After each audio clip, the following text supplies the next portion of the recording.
Putting away 1,000 every month is the 12,000 before you even put value to it. So first, there is money, and then there is putting value to this money. So I would look at a scenario where yourself and your colleague in the same environment, with all the inflation, he has 12,000, you have none, and there is a need. Who is advantaged of the two of you? Yeah. So whether there is inflation or not, saving should be mandatory. Because I am lucky. I ever bought bread at 5 shillings. I'm also buying bread at close to 60 shillings. I am still buying bread. So imagine if over the years, I never saved because the value of money in the next 20 years would be less. Then I'll end up without even the money to buy that bread. So inflation will be here to stay. There are other measures we must put in place to ensure that we fit into that gap, but saving should be mandatory. Wow. I like the response. It was quite an elaborate response, but I have a follow-up question. Maybe as a comrade, maybe which are some of the avenues that you can use to save? Because it's very interesting that when you have 1,000 shillings and you buy something, maybe you buy something worth 50 shillings, then 950 seems to evaporate. You never know where it goes. So as a comrade, maybe how can you save that money with intention? Because you can save it, then you have a need tomorrow. The money you had saved, you take it back again. So that question, I'll answer it organically by first starting to look at money and what it does for us. Because before I even start to think about saving and investing, which my colleague will look into, I want to look at financial wellness. What exactly is financial wellness? Do I first understand what my financial situation is? And as a comrade, even as we go through this session of financial education, I would want for you to reflect on 4 questions. Question number 1 is, where does my money go? Regardless of where you have gotten this money from, are there any times where at the end of the day you ask yourself, by the way, nilitoka na 1,000, na sahi niko na 300. Hiyo pesa ingine imeenda wapi? If it ever happens to you, reflect through this session, you may have the answers. Question number 1, where does my money go? Question number 2, what exactly do I spend my money on? Right? What are the exact things that you buy? So if I were to say, for instance, we spend the next just 30 seconds writing down the things you spent money on yesterday. Let's do that exercise. 30 seconds. The things you spent money on yesterday. And be honest, it's personal finance. It's very personal. The things you spent money on yesterday. Because the things you spend money on are what will actually put you in a situation to either be able to save or not. That the very things that will make you start asking, where did my money evaporate to? So that is the second question. What exactly did I spend my money on? The third question is, what influences your spending decisions before you run that M-Pesa transaction? Before you open your wallet, what triggers that experience? Is it friends because they are doing it? Is it because it's a need that I must spend money on? Is it family? Is it my financial situation? What really triggers your expense? And the fourth question is, what do I borrow for? He's addressing the issue of debt. But what exactly do I borrow for? Because there are many occasions where we borrow because we just want to borrow. There is really no intention of borrowing. So back to our money and planning. So the 4 questions, you should be able to answer them by the end of this session. Money sits at the nucleus of our lives. For you to have a decent life, you need money. For you to have medical care, you need money. For you to eat, you need money. For you to be at this institution, you need money. So money matters stay with us right from the time we are conceived to the time we die. And you guys are lucky because you're learning money matters and you'll have the advantage of time to make the right decisions. So for us to be able to get the best out of money, we start by putting value to our money. What can 50 shillings do for me? 50 shillings will be the money I need to jump onto that motorbike ride when I can actually walk. and save it. 50 shillings is what I could need to buy a loaf of bread to last me 3 days. I'm a comrade, right? But 50 shillings could be money that I spend on candy and just chew it away and still need food. So what can the most minimum money do for me? Because the moment we disregard that little amount of money, then we end up throwing away a lot of our money. Imagine if you just spent 50 shillings every day, just anyhow. That is 1,500 at the end of the month. Imagine if you put away 1,500 every month for 1 year. That is money for a decent Christmas holiday. Put value to your money, then you'll stop throwing away your money. So once you put value to your money, you bring in the element of budgeting. What exactly do I need to spend on? What are my immediate basic needs? What are my wants? What are the things I need to reduce on, and what do I need to remove entirely from my budget? Yeah. Because with inflation, you realize that 1,000 shillings may not buy enough stuff that you will buy last year.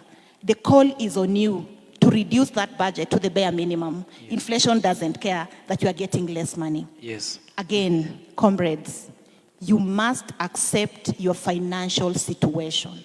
You must respect your financial muscle. Where do you come from? Are you royalty? That your generational wealth has been taken care of? Are you a bourgeois? That even without this job, you're walking into your father's business and running it? Are you middle class? And even middle class, are you upper or lower? Are you mass market? That your parents are struggling to keep you in college? Are you poor? That you basically can't afford to have 3 meals a day? Understand that situation. And sit on this institution with the intention to go back and change home. You didn't leave home to become a piece of statistics. You must leave home to go home and make it better. And there's no better way than to learn the art of money management early enough. Wow. Thank you very much for that answer. Before I give my colleague to ask about investments, I think you have touched on an area that I think we need to expound much about. The issue of budgeting. Some comrades struggle with budgeting. I find a very interesting situation where at the start of the month, some people tend to have these funny urges that they don't consume sukuma wiki and they feed on chicken. But towards the tail of the month, they start feeding like chicken now. And I would like to hear your comments. Some people say that they struggle with budgeting. Maybe they can make that budget by the time it comes to the half of the month, they do away with it. What is the advice that you'd give to such a comrade? Comrades, money is emotional. Money will trigger all kinds of nice feelings in you, not just to comrades, even to us older people. Money gives you authority. Money makes you bold. Money excites you. People even change their working style when their wallet is full. If you are keen, you will notice that end month, around the supermarkets, people have a different working style as they push those trolleys, you know. There is a feel-good effect that comes when that bank account has been hit green. Suddenly, some brands don't just taste right. It is legal, but can you afford it? So the first question when you're doing your budget is, can I afford it? The second question would be, do I need it? You know, you could afford it, but you don't need it now. Number 3, is it within my financial situation? Affording it now doesn't mean it's within your financial situation. Today, I wouldn't wake up and build a tower. I may not. It's not within my financial situation. So when you are doing your budget, look at the income you have, which is, of course, the money, and the needs that you have. But before you even draft that budget, you must be intentional about owning the process. Remember, financial planning is personal, and it's legal to spend your money the way you want, so nobody will come and beat you. That's where discipline comes in. I must just spend on the things that I need. So back to money and being emotional. The reason we spend that money instantly is because of that instant feeling of authority. You feel rich, you feel wealthy, even that is not the ideal situation. It is happening to most of us. It calls for a lot of discipline for you to stick to your budget. But you can simplify your work when you're budgeting by having to split your money into 3 categories. We call it the 50-30-20 rule. So that out of my 1,000 Kenya shillings, 50% of that money, which is 500, goes to my basic needs, the things I must spend on. And even as I do so, I don't need to be extravagant. If I can have a meal at the campus cafeteria, there is no need of me having to spend more by going to eat out. That is the only way you're going to create that extra money to allow you to save. Then 30% goes to your wants, the things that enhance your life. You can do without them, but they may be necessary occasionally. One of those things that we need to budget for is money for welfare. We are social beings. Occasionally, you'll find yourself in a WhatsApp group. A comrade has lost a parent, a comrade is sick, we are traveling for campus tours and all that stuff. Don't just spend, make sure you budget for it. And 20% of any money that comes through your hands needs to go towards savings. Whether it is help or that lunch from a sponsor, 20% of it needs to go towards savings. And why savings? You know, you could be wondering, I'm young, I'm only on campus, why do I need to save?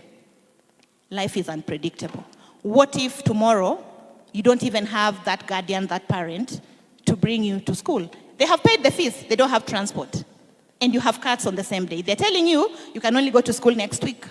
You are a comrade for crying out loud. Put away some 20% of all the money that comes through your hands. And even this 20%, split it into money now and money for the future. So if my 20% towards saving is 1,000 shillings, 5% of this 1,000 shillings, I need to put it into an emergency savings fund, a current account, a locked maybe app where at a tap of a button, I can access this money. Because sometimes you get emergencies, and these emergencies drive us to borrow money, sometimes very expensively. And now 15% can go towards your goals. Don't just live with a purpose. People keep saying the future is ahead. The future is not ahead. The future is made, and your future can be made on this campus if you learn to manage your money well. If you graduated with some 10,000 savings, that could start your wealth creation journey. But if you graduated and worked out and expected the next paycheck from an employer, which can take 5 years, you may end up being frustrated. So make your future by planning your finances and managing them well. So 50-30-20 rule could help you. Sometimes it may not work because the money that comes through is not enough. And then it calls for you to do what? To adjust your budget. If you've been having a loaf of bread in a day, you can have a half or a quarter. Some people even skip one meal to save that 50 shillings. You cannot die by skipping one meal. You save your 50 shillings, at the end of the month, you have 1,500 shillings. That money will come for you on a rainy day because money only understands one language. Save me now, and I'll save you tomorrow. Wow, thank you very much. Maybe just to add slightly on that, yes. I think that the issue of budgeting is very key. And she's told you to write what you spent your money on yesterday. So one way, if you don't know how to start on your budget, just start noting how you're spending your money. I've loaded airtime, 100, write it down. So after a few days, look at how your money is going, where your money is going. You'll discover a lot of wastage. I did that exercise and I was shocked. There's a lot of wastage. If you don't plan your money or if you don't tell your money where to go, it will find where to go and it will disappear. So you plan your budget and have it. And I was looking at globally, there's this, Jews globally have done very well. If you look at the business world, investments, wherever they are in the world, these guys are successful. And I was trying to research, why is this so? What investments are they putting their money in? But the secret was not really they're putting their money in this fund that is giving them a high return. It is a culture they built from when they were young. They teach their children the story of budgeting from when they are young. So for instance, even a child the age of 3 years, 4 years, when they get money, let's assume 100 shillings, they've been given money by an uncle. The child at that age is given 5 jars, 5 empty jars. So the first jar is for tithing. Yes? And this is money that jar is opened every Sunday. I mean, every end of the month to give the tithe. That is the first jar. The second jar is on giving and offerings. So once, if you've received your 100 shillings, you put 10 shillings in the jar for tithing, 10 shillings in the jar for giving and offering. And that one for giving and offering, it will be opened every Sunday when you're going for church or to your religious place of worship. Then they have a third jar, and this jar is the jar of saving. Yes? And this jar is only opened during emergencies. For instance, someone in the family is sick. Everyone will contribute, even that small child, they'll contribute. So that jar is open savings only for emergencies. Then the fifth jar, that's also 10%. So that's also 10 shillings. Then the fourth jar is investing. This one, 20% is allocated to investing. And how this works is, once you get your 100 shillings, 20 shillings will go to this jar for investing. And they'll keep on filling this jar for investing, and it will only be opened when it is full. And once it is full, the parent has already started talking to the children about investing and where to put their money. The child is told, make a decision. Where do you want to invest this money?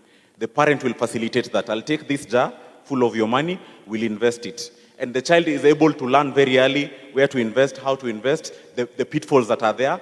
If I make a mistake, how to rise back again. Then the fifth jar, 50% spending.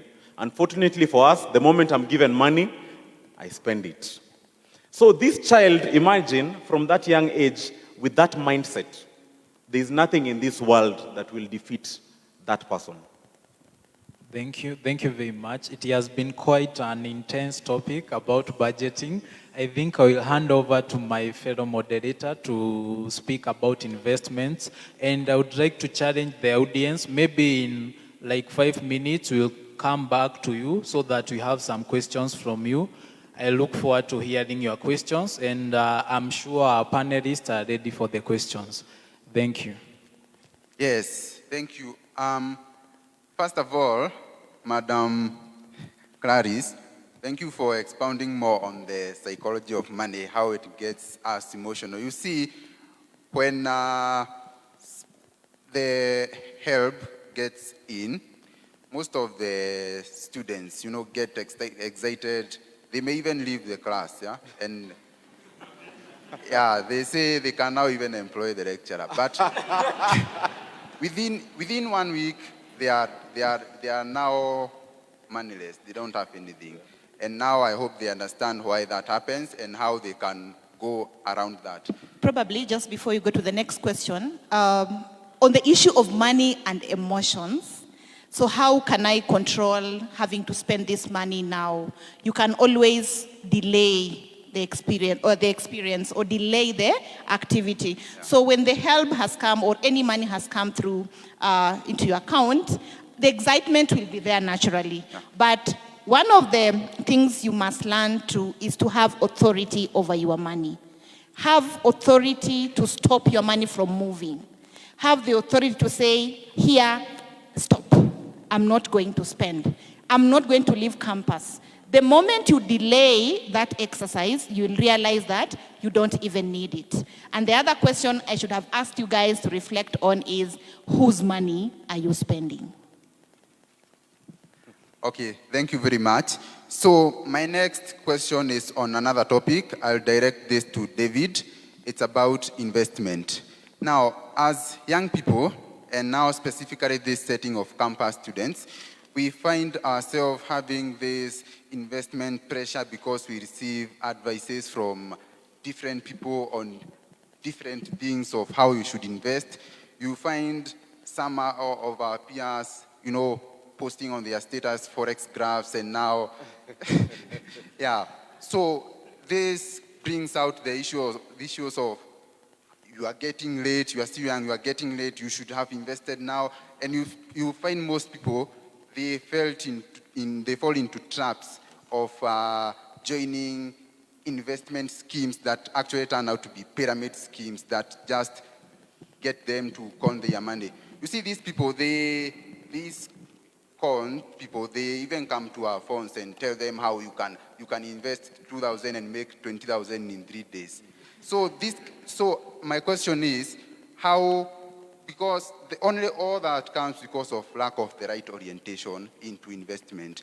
And now my question is, how do you get into investment, considering our limited financial or income, and where should you invest your money? Like, should you start investing in shares right now, or bonds, and all those other investment stuff? All right, that's a very packed question and a very useful question. I think the first thing I'd want to say is, yes, there is a lot of pressure, and it's not just even as you as students, even us out there. If people in the workplace would give their stories of how their money has been swindled in pyramid schemes, ni aibu tu watu wataki. But people have been swindled. People, someone you'd think, I thought you'd know better. But at times we've been told money is emotional.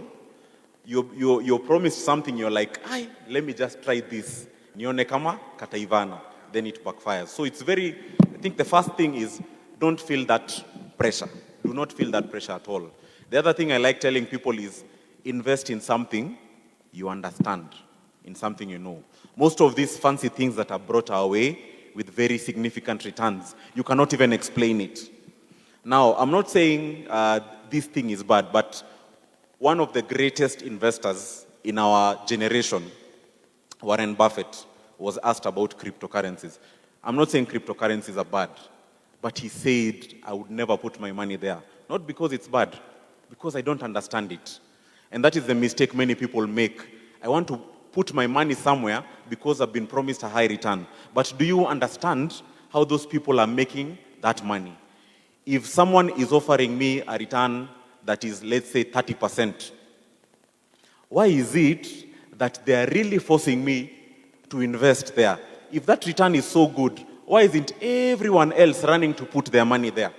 That is the question you should ask yourself. So the first thing is, invest in something you understand. I'm glad you've brought up the issue of shares and bonds and T-bills and so on, because those are investments that you can say, even if you don't have an understanding of them, you can say, I know they're regulated. So, in as much as I might not have all the understanding about it, I know the government is in charge of those investments and my money will be in a good place. But before you make any investment decision, ask yourself, why is it that you're saving? We all have different reasons that we are saving. Maybe there's someone who wants to save to be able to pay next semester's fees. Maybe there's someone who wants to save to start saving for their future house right now. Maybe there's someone who wants to save to be able to buy kuku on Friday. So people have different reasons. So it's important to know why am I saving? That is the first reason. And two, if it's a long-term thing, for instance, if it's that house I want to buy in the next 5, 10, 15 years, it's good to know the horizon. Of course, if someone wants to buy chicken on Friday, the horizon is very short. So if you invest in shares right now to be able to buy that kuku on Friday, guess what? By the time you're getting back your money, the value might be down and you might lose your money. And so that is the mistake many people make. I remember when Safaricom started trading shares, the IPO, it was 5 shillings a share. Guess what? What happened after that? The price actually slightly went up, but it went below 5 shillings to around 3 shillings, and it stayed like that for a very long time.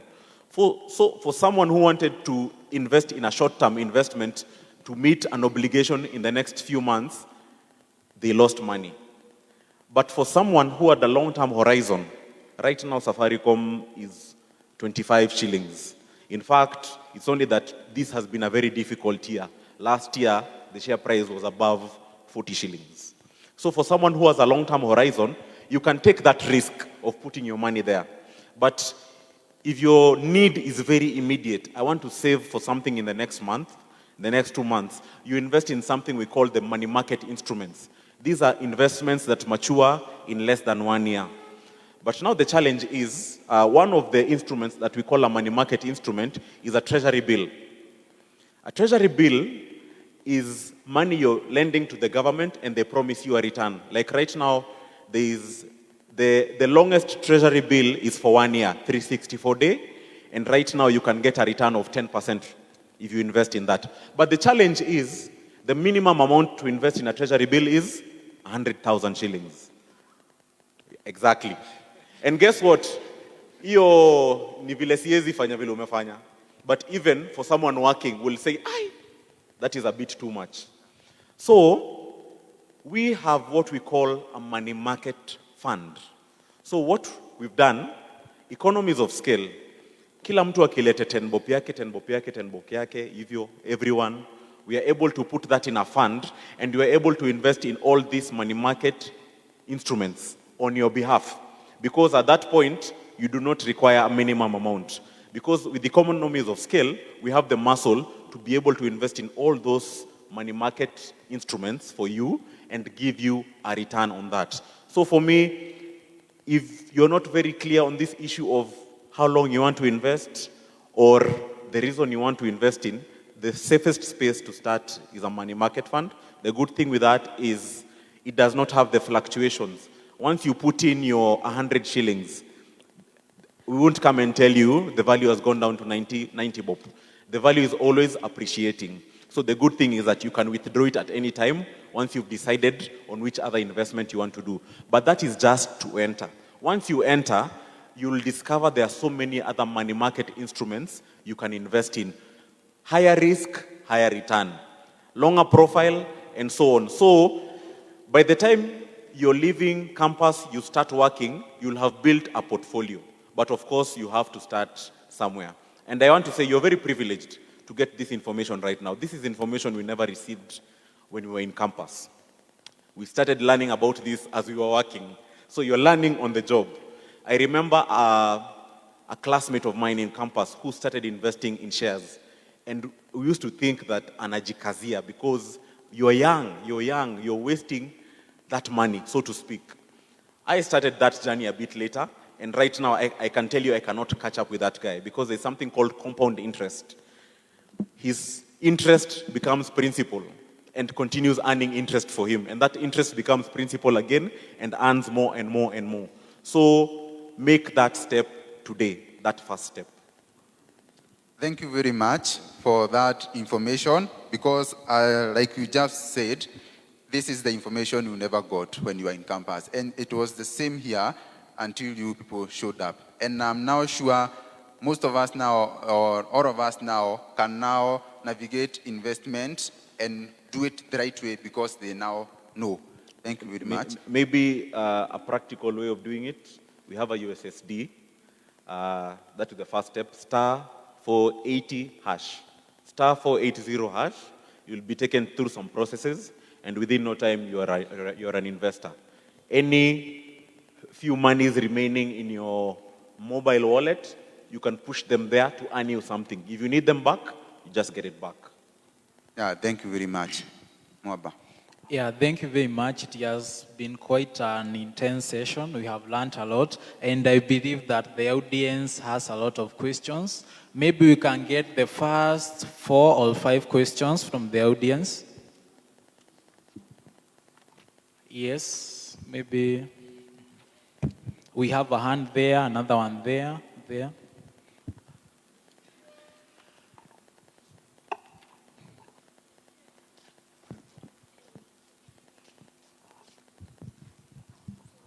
Yes, sir, we can start with you.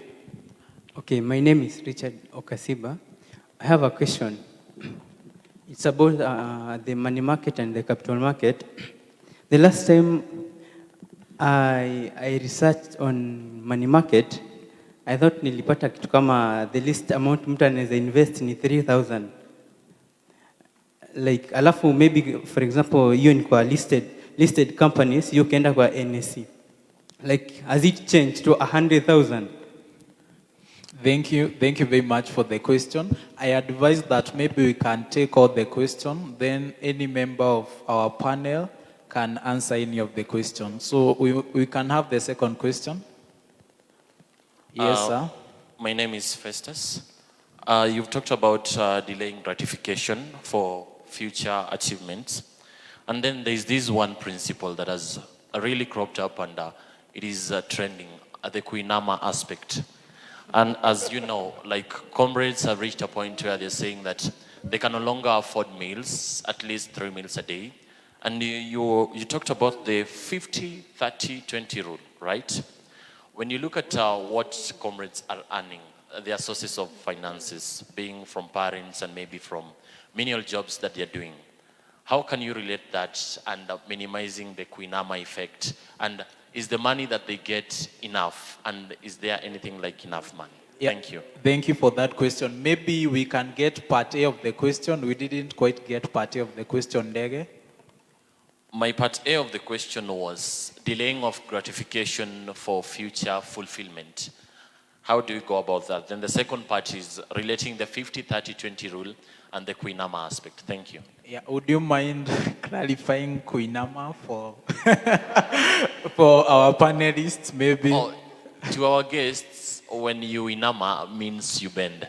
So when you bend, things pass, right? So skipping a meal is where you inama so that a meal passes. So we have to go the inama direction. Thank you. Thank you. Thank you. I'm Elvin Derito, and the question is going straight to the saving expertise and then investment expertise. The questions come. You want us to prioritize saving and to prioritize investments. And the question is, we all want to save, we all want to invest.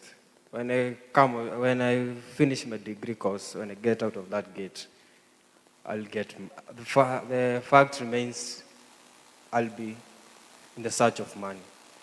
When I get the money, say I get employed and get the money, the question comes, are you going to invest?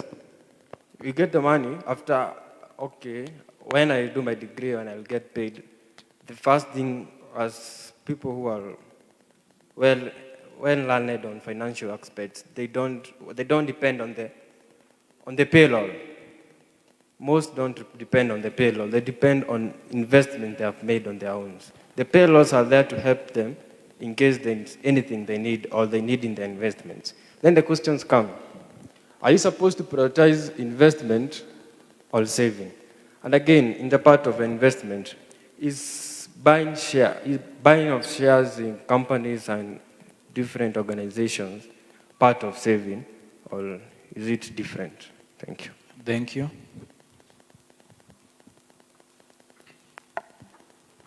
So I'm Jackson. My question comes in regards to savings and investments. So the money gurus usually recommend that in saving, we limit the cash flow in a certain way. The cash flow is limited. Let's say if I save 10,000 in a circle at a 10% interest, it will take time to acquire more revenue compared to investing in a different place, let's say in a money market fund. So it's like saving, it's more of hoarding. I don't know how you can clarify on that, because you will save, but it wouldn't really bring more returns compared to investing in something different. So should we save or should we invest? Because the current advice around is it's more better to invest rather than saving, because it's clarified that saving is for the poor and investing is for the rich. So clarify on that. Thank you. Hi everyone, I'm Lynette Wanjiku, a finalist taking actuarial science. So my questions are two.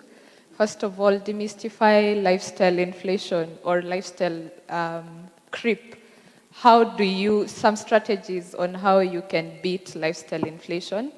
The second thing, they always tell us to take advantage of tax-free investing. What are some instruments, investment instruments per se, that one can take advantage of now as a student that are tax-free? Yes, thank you. Thank you. My name is Janice Njoroge. I'm a student pursuing Bachelor of Science in Civil Engineering. And there's a popular saying by Albert Einstein that goes, compound interest is the eighth wonder of the world. He who understands it earns it. He who doesn't pays it. So I have tried, but I cannot grasp the concept of compound interest in the sense that Albert highly speaks of it. So my question is, what is the big deal about compound interest in terms of my investments and savings, and how do I affect compound interest in the money that I take to the bank or the investments that I make? Thank you. Thank you. So, hi, my name is Joseph Kamau Ndishu. I am doing JGs, and my question is, we have been all talking about loans, savings and investments. My question is, what are the platforms to save to, or the companies or the circles, and what are the companies to save to and to invest to? Yeah. Thank you. Maybe we can take two more.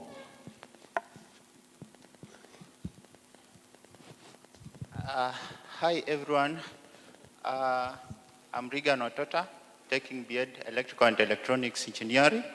So my question, I have three questions because I missed the last chance, but then I have it now. So my question, the first question is that as much as we talk about budgeting and investments, do you think it's the right time for comrades to make investments, risks, and to what ratio? The second question is, money has emotions. We live in a world that even our own nails are not legit. How can we rate the legitimacy of an investment platform, and how can we manage our emotions in case that we lose our investments capital? The third question is, as an African proverb says, never put all of your eggs in one basket. How do you relate this with investments, especially for the sake of us comrades who respect the Kuinama perspective mentality? Thank you. Have a nice evening as you answer that question. The last person, please. As that is being answered, I would also want to know, how do you know your investment or your risk appetite? Thank you. Okay. I'm Kelvin Nyangesa, currently pursuing actuarial science. So my question will be, we have your investment, we have the need of consumption or the financial life cycle. I don't know if you've heard of it. So we have, at certain age, there is the things we prioritize. So my question is, based on that, why should I keep on investing now, yet the life cycle, as it goes, there are ways we spend money. Yeah. So why should I, according to the financial life cycle, why should I start investing now?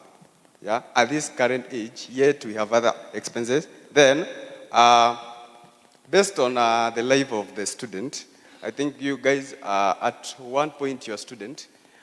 Given the psychology, you say, of money, yet I receive a certain amount of money. Okay, let's say I've stayed for a period of like 2 weeks. having so little money. Then I receive like 10K at once.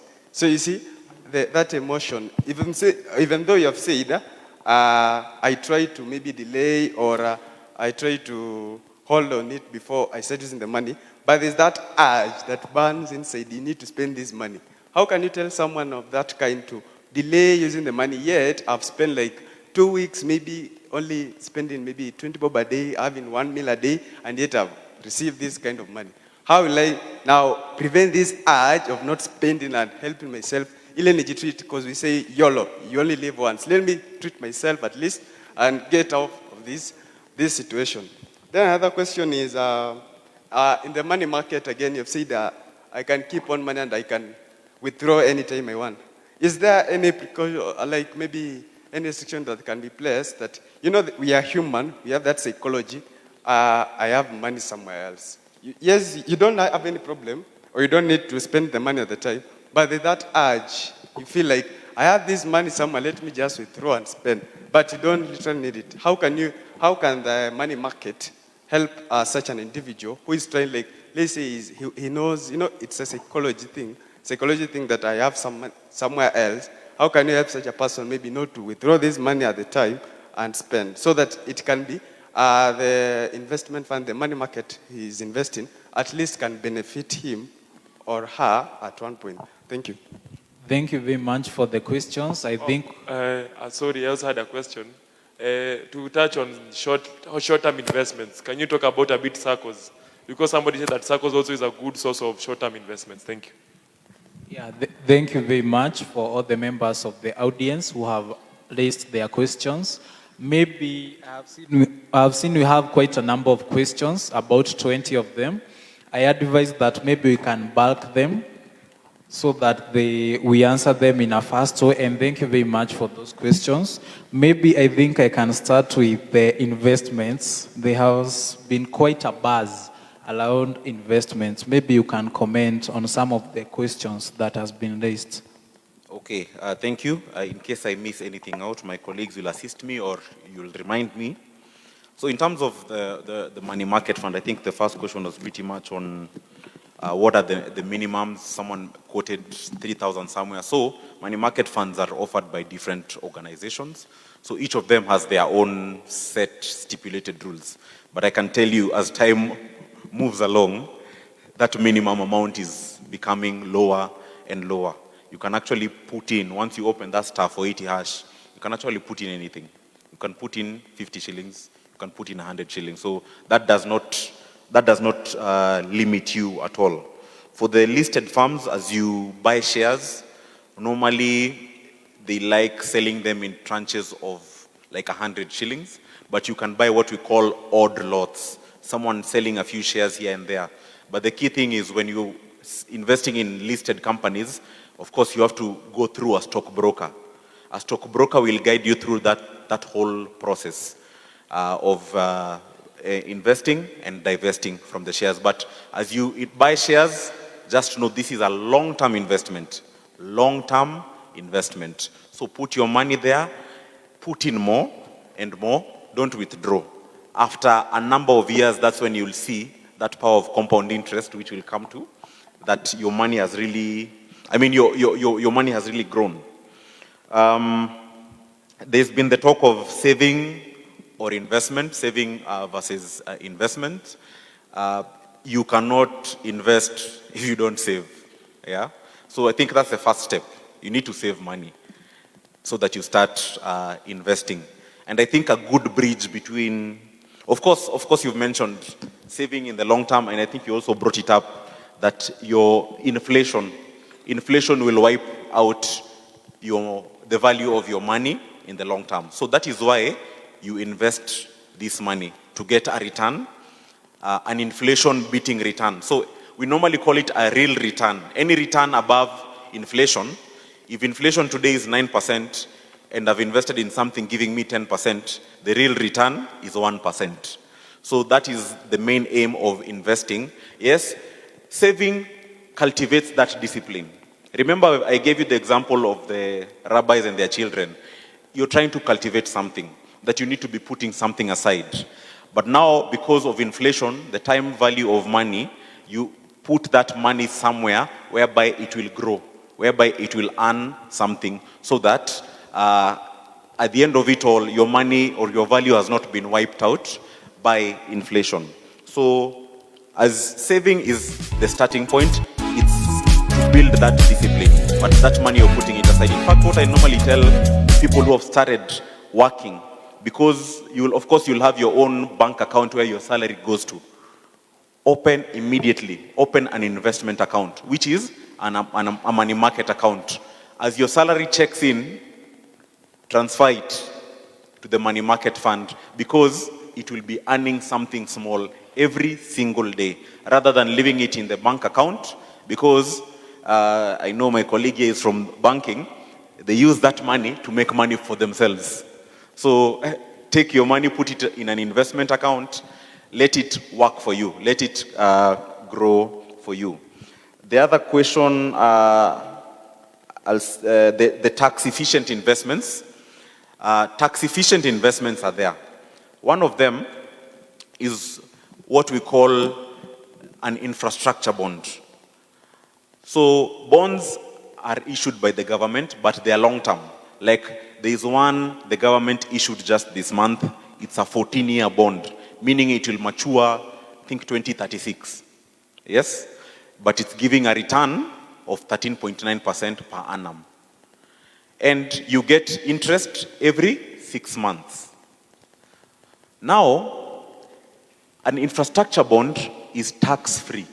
There is no tax you will pay at all. These other bonds, there is some element of taxation. Not much, but there is some element of taxation. So that is one. Another one is when you start saving for your retirement. By the way, retirement sounds very far.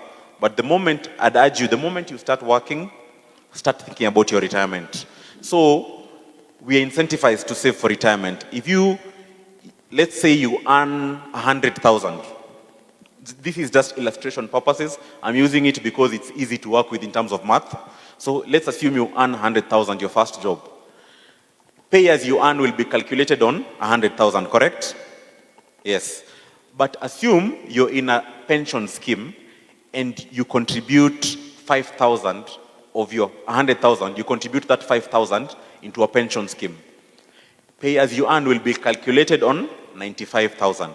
So you're saving some money. It's not going to KRA. You're actually saving it. It's going somewhere whereby it's being invested and it's even earning a higher return for you. So there are several. I think these are things we can also pick in terms of conversation, but there are several investments, even on the insurance space, savings in products that have a tax benefit onto it. The other one, there was a question of when is the right time to start investing. It is yesterday. I gave you that illustration of the rabbis and how they start with their children. The earlier, the better. The earlier, the better. So let's just start cultivating that in our minds. Don't wait. The mistake we made is, nikipata do yangu ya fast. I mean, nikipata salo, ndio nitaanza kuinvest. If you don't have that culture now, believe you me, when you get there, you'll say, nikipata salary increment ndio nitaanza. It will always be small for you, and you'll want a higher amount to start saving. By the time you realize, it will be too late, whereby you don't have a lot of time to save. So the sooner you start, the better.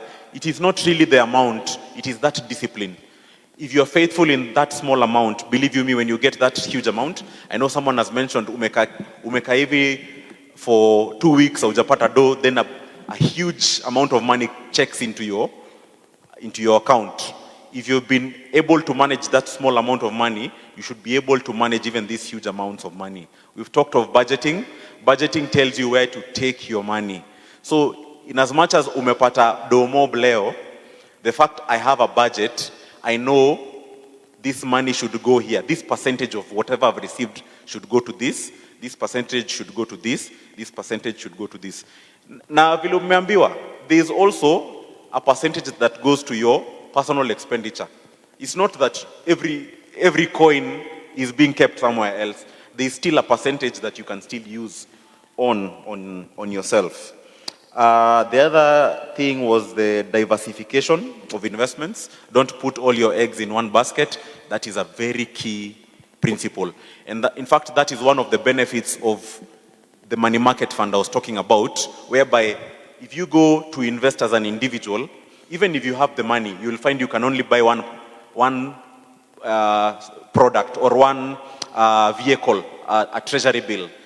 But the fund is already well diversified. There are several investments inside there. So the good thing with diversification is it gives you peace of mind. Like, this has been a tough year for shares. If I'd only invested in shares, I will have sleepless nights. But because I have other investments in bonds, I have other investments in other vehicles, I am at ease. And I know that when the shares recover, and let's say these other assets are not doing very well, my portfolio is still okay. So it's important to diversify. The mistake we make is we are promised a high return on this one thing, we put everything there. Then when that thing does not do well, our whole boat is sunk. So it's good to diversify our investments. This unit trust, like the money market fund, give you a good opportunity to buy investments that are already diversified. So you just put in your money into them. I think I'll leave the others to my colleagues.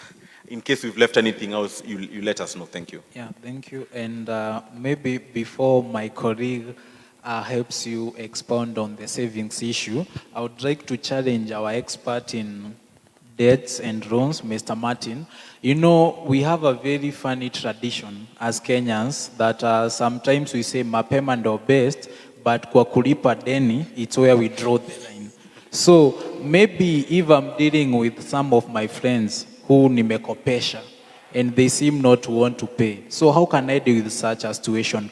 Also, there was also a meme that was trending that no matter how touching their story is, never touch your savings to kukopesha them. So I'm so curious to hear your thoughts on those two issues. Before my colleague, I pass it over to my colleague. Thank you.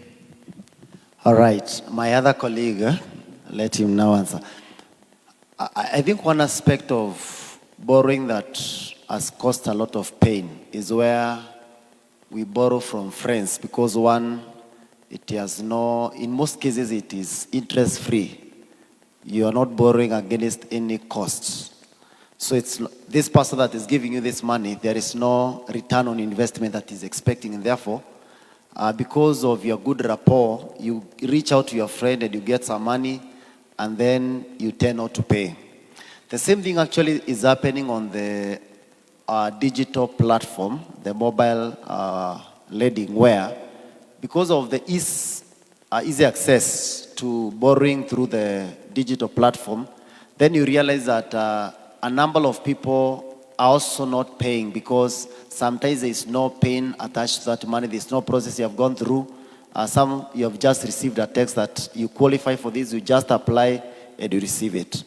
One of the things I would really want to advise, and listening to the number of questions that have come, even through the discussion around investments and the savings, is one, the aspect of personal discipline, mostly when it comes to the management of our personal money. Someone was asking, why should you invest instead of saving, or save instead of investing? Please remember, you don't plant a tree because you need firewood today. You plant a tree because you know today you have the source of fuel, but tomorrow you need maybe timber, you need other products that come from the tree. So when you're saving or when you're investing, please look at the future. Don't just look at today. Avoid the scenarios where, again, you just give your friends some money and they'll never return that money. In fact, as we were engaging another campus last week, I remembered some of the people that I gave some money in campus, because personally I had a lot of money, but I did not learn about these things that we are talking about today in terms of investment. I wish I knew. There are people I give money, today they are my friends, they have never returned that money, and it is 15 plus years since we finished campus. So avoid the scenarios where you give people money because they want to return to you. If someone wants money, there are platforms to borrow. Let them borrow because they are going to pay, of course, at some interest, and they are going to also instill discipline on themselves. Finally, to say, I think there is a question that came around how you can save your money. I know there's one aspect that my other colleagues have alluded to in terms of the investment vehicles. But again, from the banking side, again, there's what we call the current and the savings account, where you can open an account. Again, I think Clarice also talked about more of you having emergency fund in an account where you can access it easily. So you have current and savings account. Over and above that, you can also choose to have your money fixed somewhere through a fixed deposit account.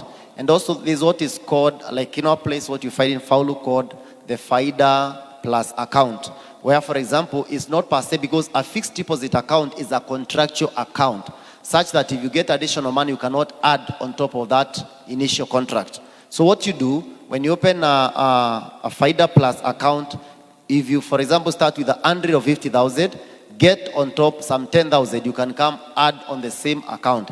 It gives you the discipline, first of all, like what my colleague talked about. I mean, sometimes money is emotional. So when you get money, everyone knows that this month you have money. I think the moderator was talking about some people feel like this month you can even pay the lecturers. You know, you feel like it's just hitting your pocket. One writer actually, when talking about the subconscious part of money, talked and said that money does actually helps to reveal your character. It's not really make you rich or poor, it helps to reveal your character. So when you have more money in your pocket, basically, we are going to know the character that you are. So finally, let me say, discipline is about money, not even as you have the delayed gratification like what she talks about, so that finally, it's the discipline, the character building aspect that you build regarding your finances. Thank you. Okay, thank you very much for your responses. And now I think up to this point, we are not how we came in here. Because you find most times it's not that we don't have money. It's how we manage the little we get. And I'll quote a saying that we had from a previous topic on financial literacy, when they said, if you can't manage that little 10,000, 1,000 you have, even if you get the 10 million, you still won't know where it will go to. You still won't be able to manage. So at this level, at this point, this is where we start our financial journey to what we all desire, which is financial independence.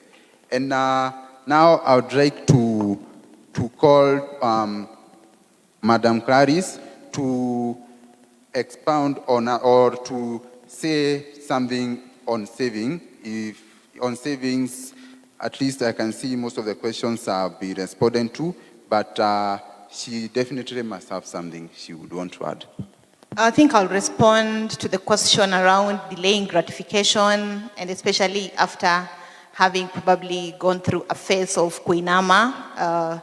I learned about Kuinama last week. We went through a session and Kuinama kept coming up until we learned Kuinama is to let it go. And I want to tell you that Kuinama is not just happening to students. I think if there's a lesson we have learned from COVID-19 is that life is very unpredictable. Today you could have that income, tomorrow it's out and out permanently. So many of us have actually adapted Kuinama in so many other ways. So it doesn't really have to be that I have missed a meal literally, but we have all, to some extent, adjusted our lifestyles.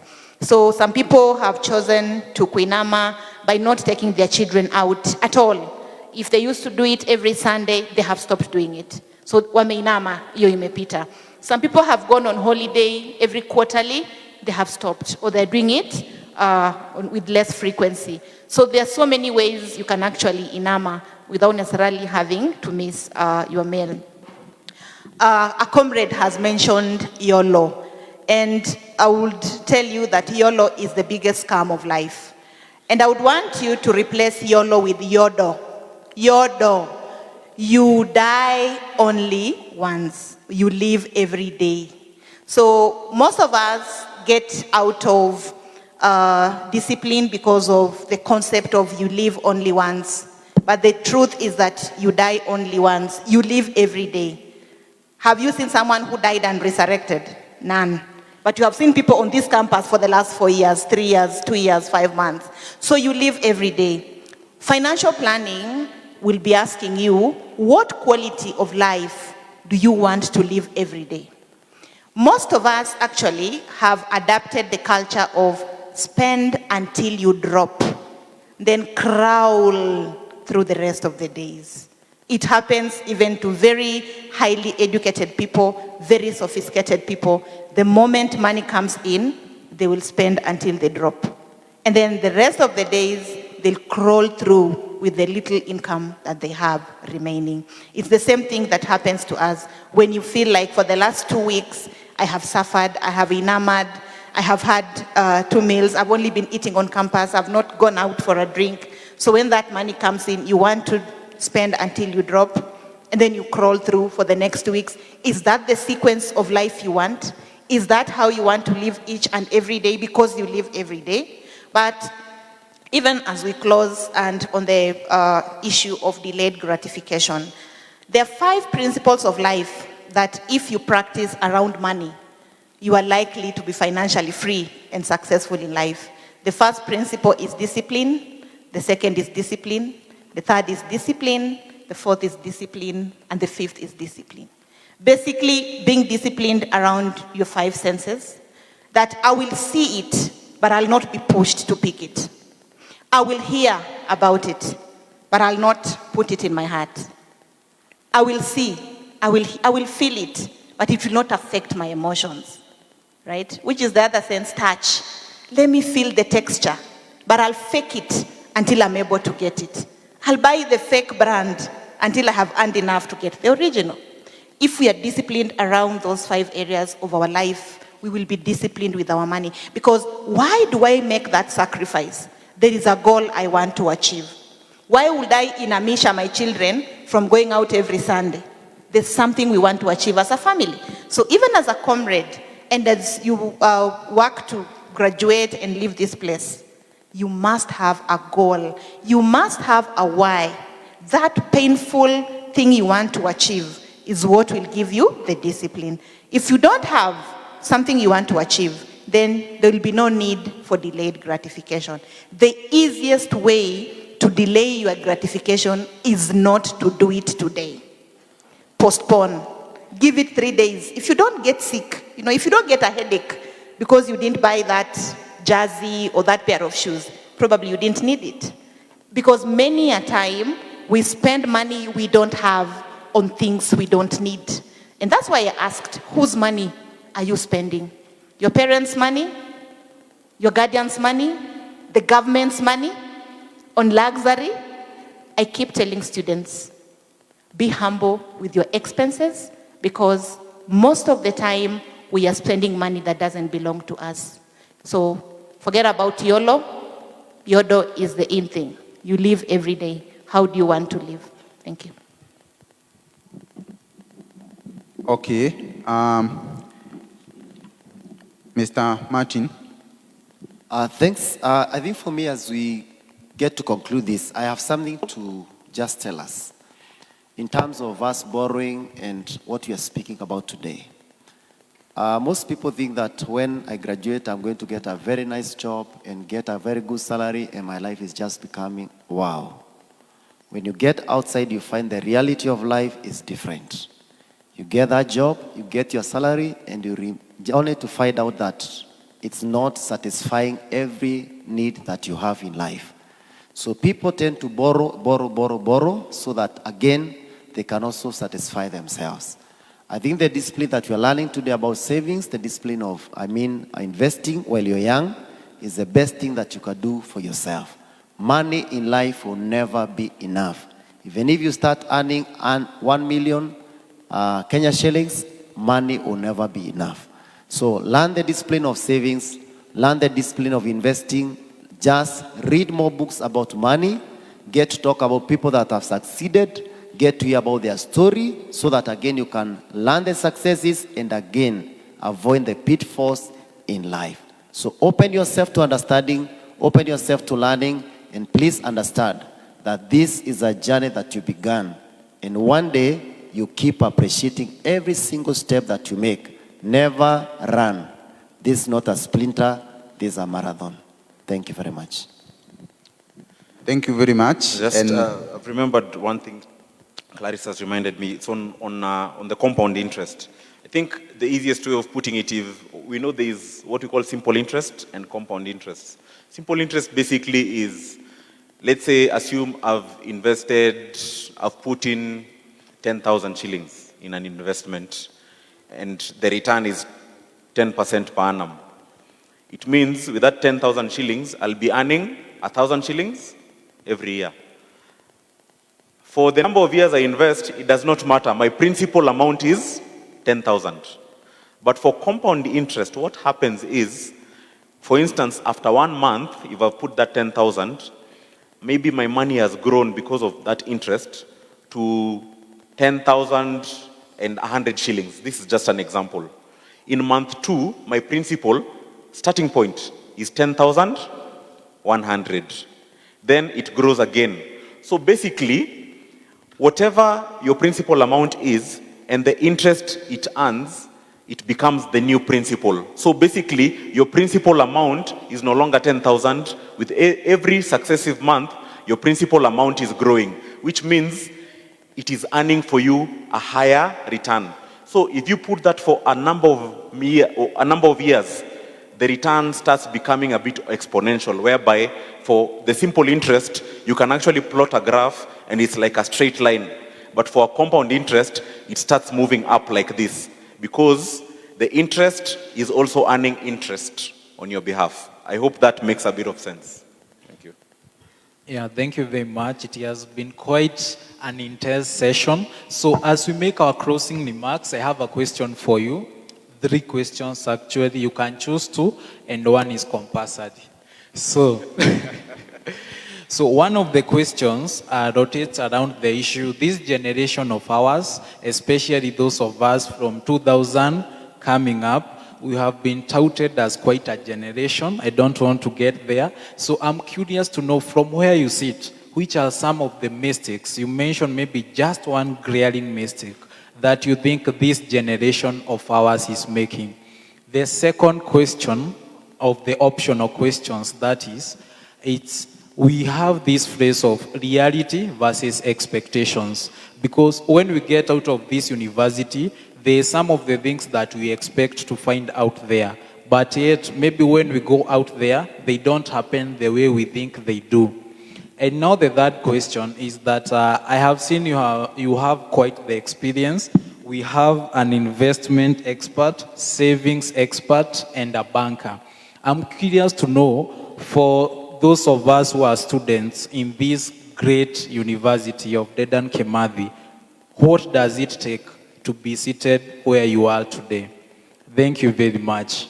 I can start with any of you who is ready for my question, and I'm quite sure you won't get a supplementary.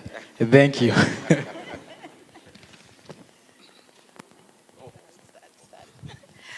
Before I respond to the questions, I just want to tell you that financial wellness, like any other culture, will require that you accept it, you learn it, and you practice. So knowledge will not be as powerful if you left this session, went out there, and did nothing about it. Start practicing by putting away that 20 shillings. If you're able to successfully put away 600 shillings at the end of the month, it will be exciting. Then you will increase it, and before you know it, you are doing well.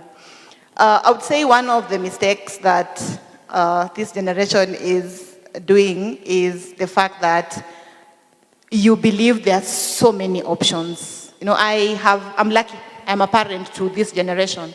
And one of the things those children believe in is that there are so many options. Mom, you asked me about career. There are so many things you can do nowadays. You know, people even earn money for just making funny jokes on the internet.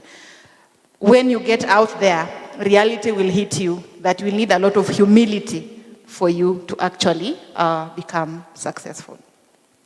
What it took me to be here is humility. The first job I did paid me 11,500 shillings, regardless of the fact that I was a graduate. Nobody cared. And one of the reasons even top talent is suffering in the world is high expectations.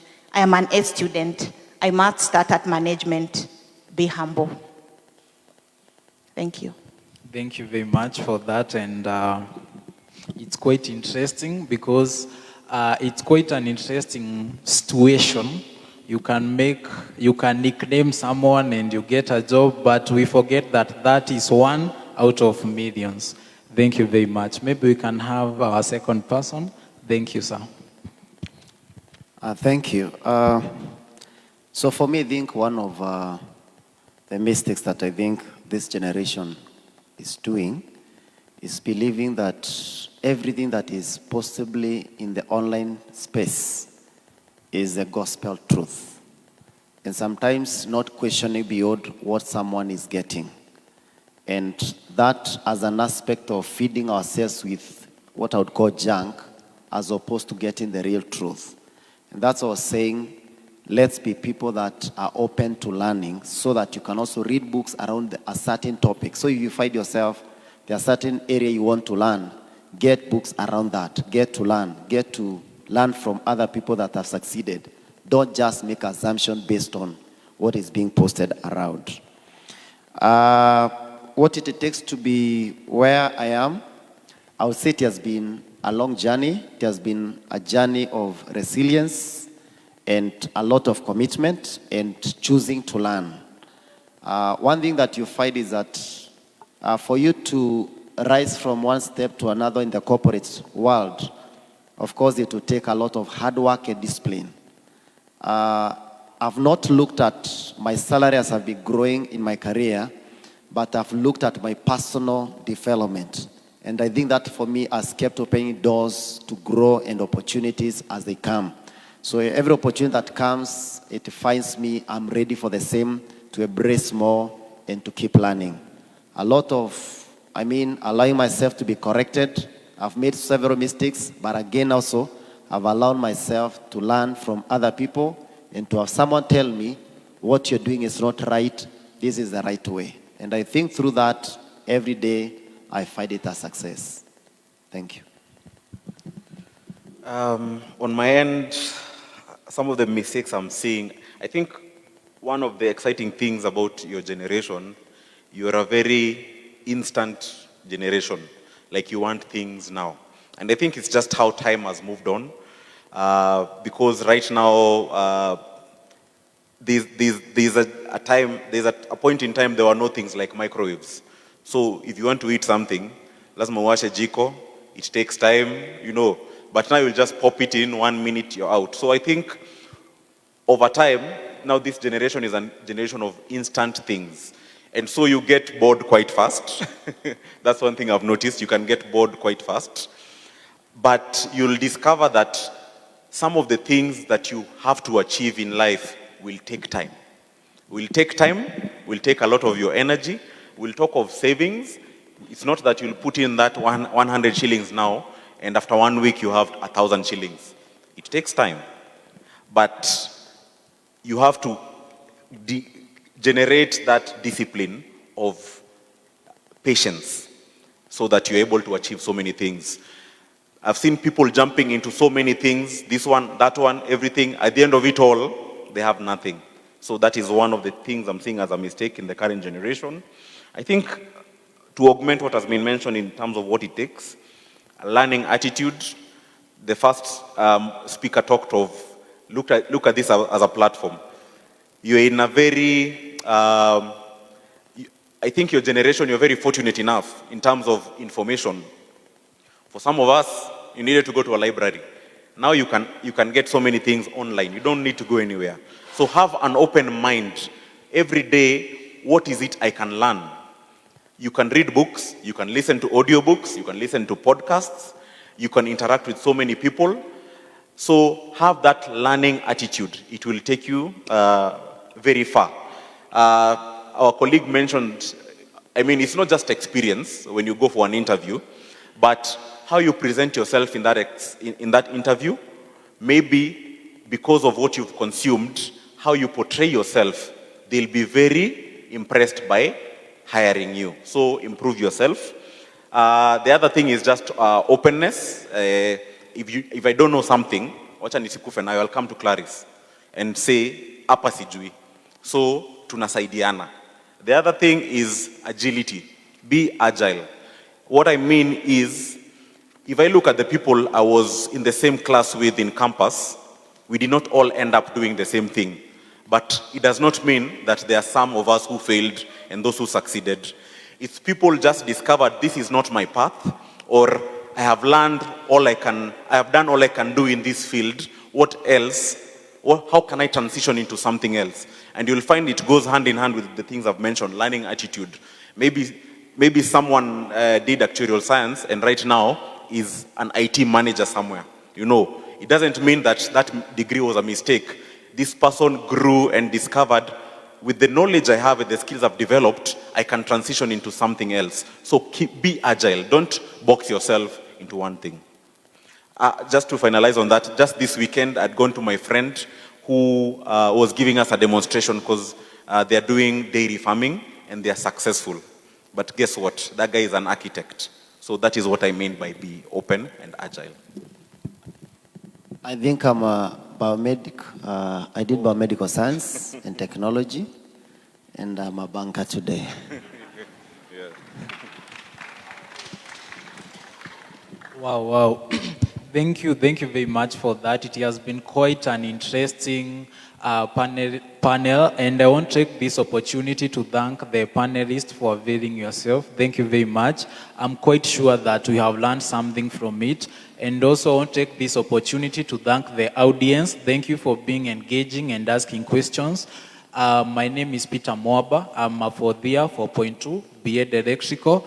Thank you very much. I hand it over to my fellow moderator to conclude the session. Asante sana. Okay, thank you very much. Just to echo what Mwaba has said, we are profoundly grateful because, like we were saying still in the discussion, what we lack is the right orientation, someone to tell us what to do. And now, because we are, you see, most people here, not most people, that's why they are university students, they are interests. They have the interest to do things, but now, because they don't know, they do the things the wrong way.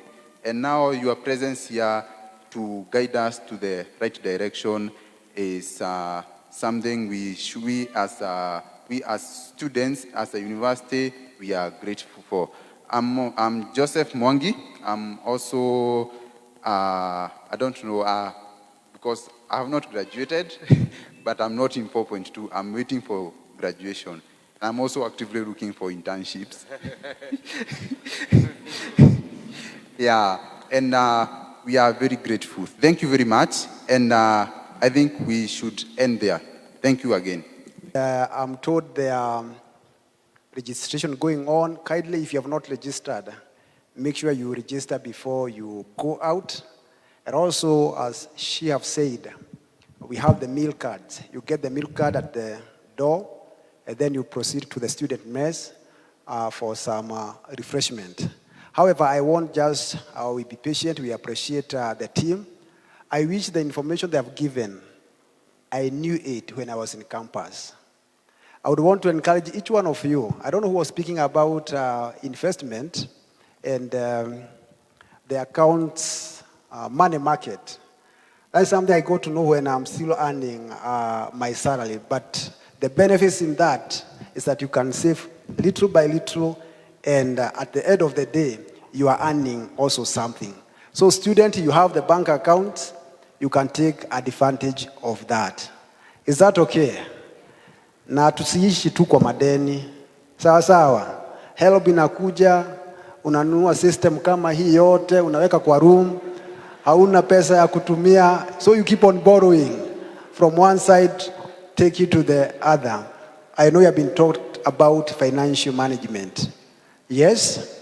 So I will not take much time, but I want us to appreciate the team, Faulu Odmusho, and I want us to clap onto them in a systematic manner. So put your hearts together. I want you to give them 5 factorial, starting from the higher side. 1, 2, go.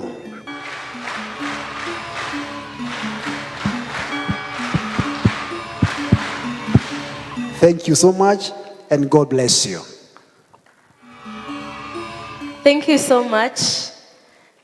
And so we would like to close with a word of prayer. We would like to close with a word of prayer. Any volunteer is welcome in the next 10. Kindly, a volunteer to pray for us.